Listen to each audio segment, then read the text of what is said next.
Hey people, what's up? I hope you are enjoying your Sunday.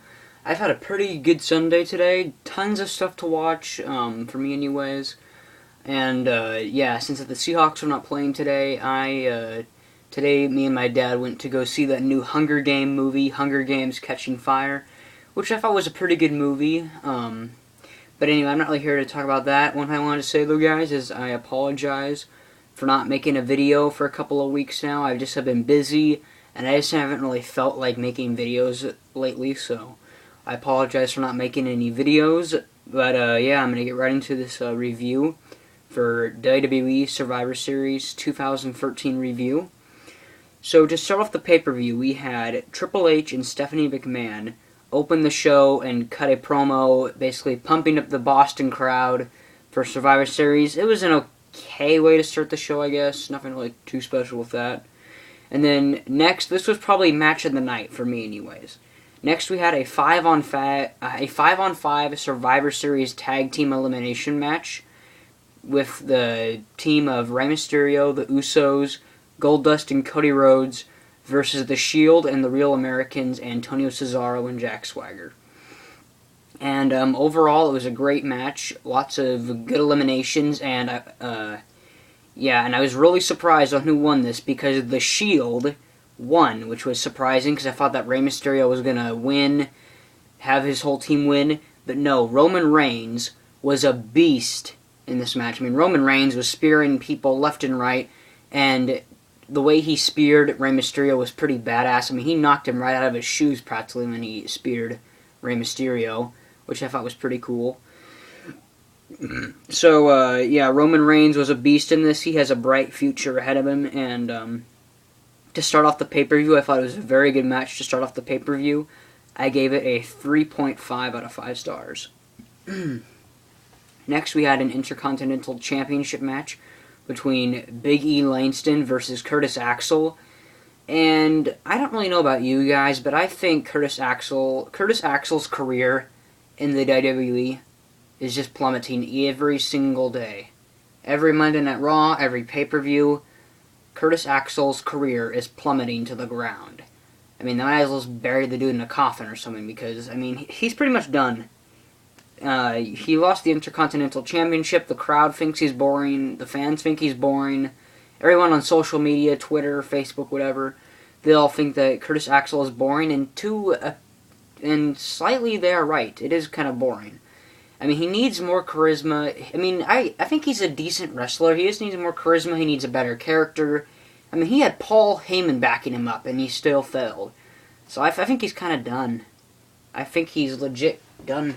Let me shut off one of these lights here. But, yeah, pretty much, though, guys, I think Curtis Axel's career is over. Pretty much, almost. But anyway, so we had the Intercontinental Championship match between Big E Langston versus Curtis Axel. Big E Langston retained. It was a predictable and boring match. That's all I'm going to say for that. Then next we had Total Divas versus Team AJ. And Total Divas won, so Natalya put her sharpshooter on AJ. AJ tapped, and that ended that. It was a pretty boring match. It was actually a pretty bad Survivor Series elimination tag team match, if you say so myself. If I say so myself, so pretty bad match. And then next, they were gonna interview Bret Hart, Mick Foley, and Booker T on up in the announcer thing or something. But Ryback interrupted them, and he challenged anyone to face him in the ring right then and there. And it was an okay promo, but I would have much rather listened to Bret Hart, Booker T, and Mick Foley than Ryback, but it was okay, I guess.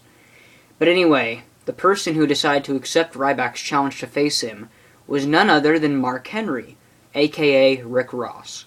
So Rick Ross, Mark Henry, made his return to the WWE against Ryback, and Mark Henry won. It was a pretty good return match, so I'm just going to leave it at that. And then, see, after this, because, see, throughout most of for the first hour of this pay-per-view, the only good match was the Rey Mysterio versus The Shield elimination match.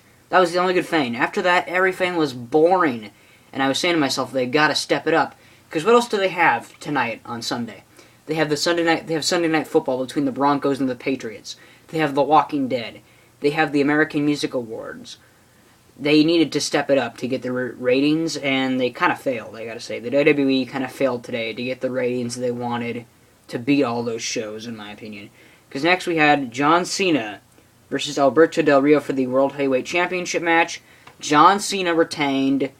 Very predictable, and it was a boring match, and I was hardly even paying attention to it, to be honest with you guys. I already knew who was going to win. It was so predictable. John Cena was going to win in his hometown.